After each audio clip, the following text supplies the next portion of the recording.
a moment where I decided that I wasn't going to let my diagnosis define me.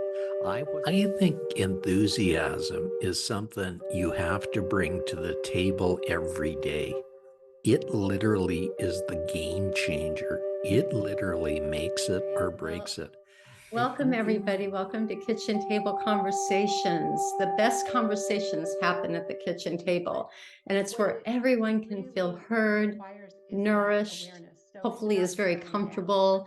It's where the heartiest conversations happen. So in that spirit, I welcome you to my figurative table, because as you could tell, I don't have a table. I'm not sitting at a kitchen table right now. I just moved, and my kitchen here isn't, in this temporary situation, isn't that conducive for this need. So we're just going to imagine you're sitting in my warm kitchen, smelling all the smells, and you're feeling well fed.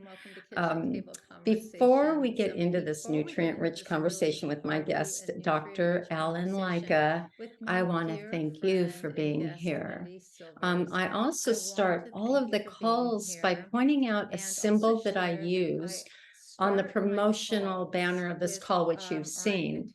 And a little backstory: when I was writing the Liminal Odyssey, I was woke at about 4:30 one morning after my book was already at the interior designers, getting ready to go out into the world. And I was instructed that I needed to have a symbol of energy on every chapter heading. Just a subtle watermark right above the title of every chapter to elevate the energy and the kind of the message of that particular chapter, because every chapter is a little different. And so I did that. I found a particular symbol that represented what I felt was appropriate. And then it was suggested to me by a very good friend that I should do that for our calls, because it's in that same spirit that we're going to have a conversation. So I chose for this particular call, and it wasn't hard to do, actually one of my favorite symbols, if you can pick a favorite child, and that's the image of Ma. It's the Japanese ideogram, which is depicted as a sun between two gates. And that I felt so appropriate for the conversation we're going to have today with Dr. Lycka, because we're talking about the pearls of wisdom, if you will, and what it means to live a fantastic life really is informed by what we do in that space, which is what we call liminal space. So I get to introduce Dr. Lycka to you, and I can't wait for you to hear about his pearls of wisdom. In fact, he has 13 in his book, The Secrets to Living a Fantastic Life. 2 survivors reveal the 13 golden pearls of wisdom. It's a great title. So imagine suffering a near-death experience that leaves you reeling through depression, anger, rage, denial. But then you choose renewal through the wisdom of human virtues that refocuses on a life of richness, appreciation, joy, and service. This is exactly Dr. Lycka's story. Dr. Lycka has been acknowledged as one of the leading cosmetic dermatologists in the world for 3 decades. A pioneer in this field, he's an inventor, an author of 17 books, and 30 plus academic papers. He is now host of 2 syndicated radio shows, How to Live a Fantastic Life and Driving Biz, where he focuses on the habits of highly successful businesses. It's a full-time, life-changing experience to hear him speak, and of course read his acclaimed books. And and because of this all, he is a transformational leader. So welcome, Dr. Lycka. Thank you for having me, Sandy. It is such a pleasure to be on your show. Oh, well, thank you. And I could say the same, because you had me a guest on your show. So it really was a tremendous honor as well. So I love that we get to do this together again.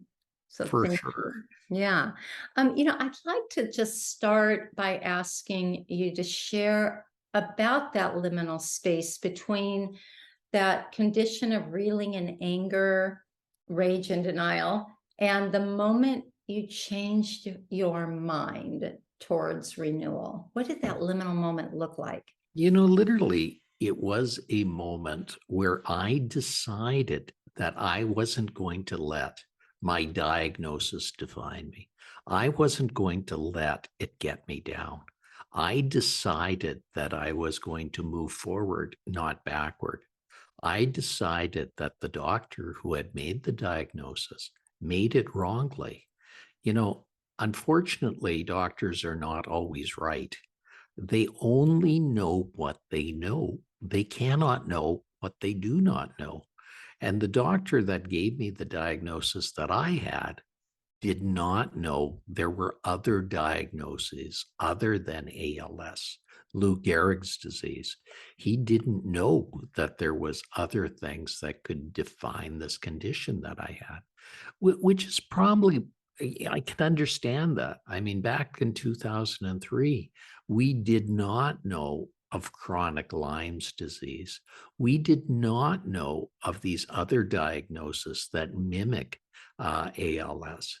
So how could he know that? How could he literally uh, make a diagnosis like that? So I decided to go into this space, which is always expanding. It's called the internet. And the internet has all the beautiful answers in it, but it's like the world's best resources full of garbage cans, and you can't tell the garbage cans from the great resources. But fortunately, back in 2003, I had friends that could help guide me along the way. And I was able to find a doctor by the name of David Martz in Colorado Springs, Colorado, that was on a journey very similar to mine, except he got worse much more rapidly. In fact, within a few weeks of his diagnosis, he was on his deathbed. And so I heard of him. I found about him. The amazing thing about David is he was so loved. Doctors from around the world were coming to say goodbye to David. And Dr. Harvey from Texas came up and looked at David and he said, David, I don't think you have ALS. David said, what do I have? The doctor from Texas said, I think you have chronic Lyme's disease. I think you've been bitten by a tick. And I think that tick has caused a chronic neurological illness that is mimicking ALS for you. And David said, what do I do? The doctor from Texas said, you need to do nothing. But if I'm right, I will start you on a treatment that will make you rapidly better. And that's when the world changed. I mean, David was started on antibiotics, and within weeks, he was like Lazarus arising from the dead. And so I knew I had to get in touch with David. So I phoned every hospital in Colorado Springs, Colorado, and I got in touch with David at the Methodist Hospital. And David said, can you come down and see me? And I said, David, I don't think so. I said, it's Thanksgiving in Canada, and my wife has invited over 50 people over. Well, he said, aren't there any planes in Canada? So I got on a plane from Edmonton to Denver, which was a great flight. But then I got on a flight from Denver to Colorado Springs, which was a rinky dink puddle jumper. Sandy, have you ever been on a rinky dink puddle jumper? Yeah, never again. That's what I said. The problem with a flight like that is that the air comes off the desert at the end of the day, which causes eddies and causes turbulence, which causes a flight that's flying down all of a sudden to drop 100 feet. And then they'll climb back to its original height and it'll drop 200 feet, and so on and so on and so on. Now, that 15-minute flight was the flight from hell. So at the end of it, I crawled off the plane and there was David on the tarmac to meet me.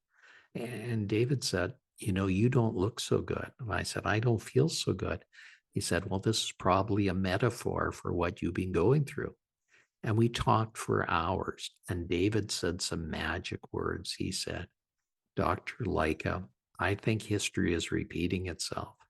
And he said, if you let me, I'll start you on antibiotics and I think I can make you better. And that's why I was able to proceed as a top cosmetic doctor until 2019 when I walked away to pursue my other interests in helping others. Mm. Wow. What an incredible story. And yes, indeed, what a metaphor for what you had been through, the topsy-turvy, being tossed into the depths and then the lows of despair, and yet still landing on the ground, where the help was, and deciding to leave your wife and your 50 guests and making that sacrifice to make that all happen. I can't imagine, but I'm so glad you did. Something you said that struck me, and you said you decided. You just decided. You decided you weren't going to let this disease, what you thought it was at the time anyway, control you, own you, that you were in control, and you just decided. You also speak a lot about enthusiasm, which I've experienced from you as well. Do you think that that is a decision we make to be enthusiastic? Is it something, and I don't want to suggest that we fake it or force it, but how do you come to that enthusiasm? I think enthusiasm is something you have to bring to the table every day. It literally is the game changer. It literally makes it or breaks it. And in my book, I write the story about a carpenter by the name of Fred. And Fred had worked for the same company all the days of his life. So at the end of those 45 years, he said, I can't do this anymore. So he went to his boss and said to his boss, I'm done. I can't do this anymore. And the boss said, Fred, he said, could you do just one more thing for me? He said, you're my master carpenter and only you can do this for me. Well, Fred said, of course, he said, I'll do anything for you. I've loved this job. I've loved everything about it. So the boss said, can you build me just one more house? Only you can do it as my master carpenter. So Fred did it, and his heart was not into it. He'd drag his butt to work every day. And at the end, a miracle happened. The house passed inspection. So he went back to his boss and said to his boss, I'm done. The boss said, just hold it, Fred. We're going to have a little party. So they popped the champagne. They had the caviar. And at the end, the boss said, everybody gather around. I have a speech to make, he said. This is Fred's happiest day of his life. He's retiring from a job that he's loved for 45 years. He brought enthusiasm, he brought talent, and I'm going to be so sad as I'm going to miss him. But he said, everybody, I'm giving Fred the keys to the last house he ever built. May he live in it and with all the enthusiasm that he's given me all those years. Wow, that shows you the value of enthusiasm. Enthusiasm is not a Monday thing. It's not a Friday thing. It's not a Tuesday thing. It's what you bring to the table every day that makes the day really special. Yeah, it's so true. And I love that story.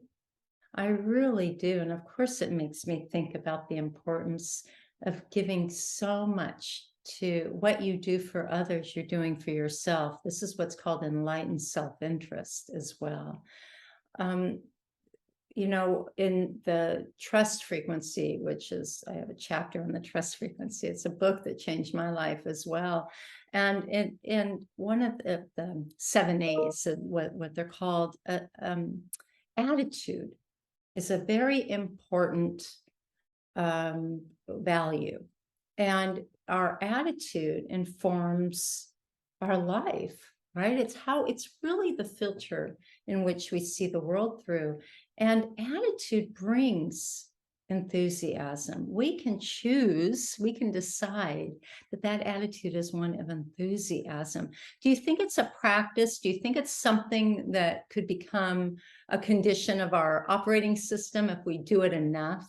I think it's a decision as well. And every day you make that decision, every day you make that magic, you truly make the world a better place. So you can have an average life. You can do things like just getting through the day. But why not make that day special? Why not make that day the most amazing day that you possibly can? I think at a biological level, it just raises all of your levels of your parasympathetic nervous system and your sympathetic nervous system. It improves conditions of your body when you are enthusiastic. For me, I happen to be an enthusiastic person. I'm expressive. I try to see the silliness in every difficult moment, and just really reduce it to my, questioning my attitude. So enthusiasm is one I'm really going to pay attention to, and how well I use my enthusiasm. And am I using it for good, or am I enthusiastic about, if I'm upset about something too? Because we have to be careful with what we decide we're going to do with what emotions. And I talk a lot about following your bliss, which bring enthusiasm elicits moments of bliss or conditions constantly of bliss. And so I love the idea of practicing enthusiasm. Thank you. I want to get to your book, and speaking of enthusiasm, the secrets to living a fantastic life, and tell us a little bit about that, and please get into those 13 golden pearls. You know, the thing we came across, when I was writing this book with my co-author Harriet, we looked at all the things that really made people tick, the things that made people special, the things that made things that they are. And we boiled it down to 13 things. Now, the first one is love, and the last one is empowerment. Now, I'm going to turn to the chapter on love, and I'm going to read a bit of a quote from there, because each chapter begins with a quote. And after that, we get into a story. And the story is like the one I told you on enthusiasm. So, love.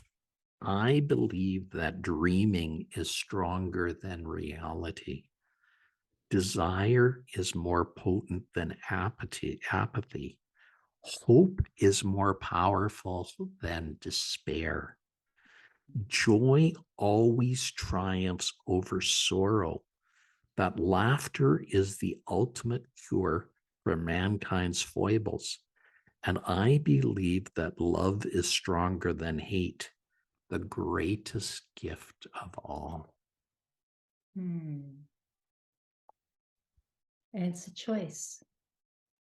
There's another decision to make. And the amazing thing about love, the more you give, the more you get. So why not choose love? Because it truly makes a difference for people. Yeah, I learned long ago that there are two motivating factors in life. One is towards love, and one is away from, or towards fear, forgive me, which is still a condition of love, because the intention is to protect usually, and um, and and not experience suffering, which is a condition of love as well. So really, it's fair to say that love is all there is. Yet focusing on how you put it so beautifully is that, and again, goes right back to enthusiasm. It's what are we enthusiastic about? What's going to be our motivating factor in everything towards our bliss, towards our enthusiasm? And that's love. Yeah. Yeah, so it's your choice again, Right. whether you choose fear or love. So why not choose love? Yeah. Yeah. Let's talk about empowerment. That's also a form of love, right? It is. And empowerment is a very, very special story. You know, when you're unempowered, you'll be walking down a street and there will be a hole in the street and you'll fall into the hole. When you start to get empowerment, you not only don't fall in the hole, you actually walk down another street so that the hole will not bother you ever again. So, again, empowerment is looking at life in a different way so you can grow in a much better way. Yeah. Yeah. And that requires awareness. How many of us are dropping into holes and not even realizing we have a choice not to drop into that hole? And I think what happens is we don't even see the whole structure that's there. So Yeah. why not look around? Why not look at things so that you don't fall into holes? Exactly. I refer to being timeful. And that is a word I coined that really means taking time in the spaces in between, paying attention. It is something you can cultivate. It is a practice of being aware. And when you're aware, you notice when you're not being enthusiastic. You notice when you're not coming from love. You're noticing when you're that there's a hole that, guess what? You could go down another street and you have agency here. There's a beautiful, beautiful poem, one sentence of a poem, and I think I actually shared this on your program, and it's by Reverend Lisa Lee, and it goes, this one line goes, "It is the child in us that knows that to ask, where am I going or how do I get there, is to miss the crimson red rose growing out of the rock in the sidewalk." And why that resonated with me when you were talking, of course, about walking down a sidewalk was that trusting ourselves enough to not just pile through our day and just keep walking down that road, drop in the hole, get out, suffer the consequences and keep going, and the next day doing the same thing. We have agency to slow down, notice the hole. What are the gifts in that hole? And either choose to smell the red rose growing out of the rock in the sidewalk or the hole, or going down another street because it doesn't serve you. So I just love that analogy of the hole in the sidewalk, that how often do we just, yep, another hole. I deserve and I should be dropping into it because that's what happens. It's like, no, empowerment. We can empower ourselves to not do that. I thank you. I thank you for, and that, what was the purpose of that being the last of your 13 pearls? It sums it up. But then I added in a golden pearl that's an extra one, which is fear, which is interesting because that's one of the ones you look at in your stories as well as something that's so empowering as well. That you're either moving towards fear or away from fear. Exactly. Right. And it's good. And there comes in that awareness. Okay, what is preventing me from living my most authentic life, my most fantastic life? What is it? And chances are you'll follow that thread right into fear of something. Look at it. It's just a shadow. Shine some light on it, and then go live your fantastic life. And go buy Dr. Lycka's book, which you can find on Amazon, right? And I'm sure all online bookstores. Is that right, Dr. Lycka? Yes, you sure can. And if you'd rather, you can go to my website, Mhm. dralanlyka.com. DRALLEN, Lycka, LYCKA.com. And there you can even sign up for a free golden pearl a week, which will guaranteed to enhance your day. They are definitely juicy enhancements to your day. I look forward to them. And I'm so grateful for this time to have with you today, Dr. Lycka. I thank you for writing this book. I thank you for spreading this message and for sharing your wisdom and for making the decision to have agency over your life, because now look how you're flowering the world with love. Well, thank you so much for having me. It is truly my pleasure for being here, and I hope I've serviced your audience as well. Well, they're now your audience, so I think you have. I really appreciate it. And I thank you. So please, again, go to drlycka.com, alanlycka.com. You've got the website right here below me here. And do make sure that you pick up that book. It is a pearl of, it is a golden pearl, I should say. It is a golden pearl. My pleasure. Thank you again for having me. My pleasure. Have a great day. Have an enthusiastic and fantastic day. Yes, thank you. Bye-bye now. Bye now.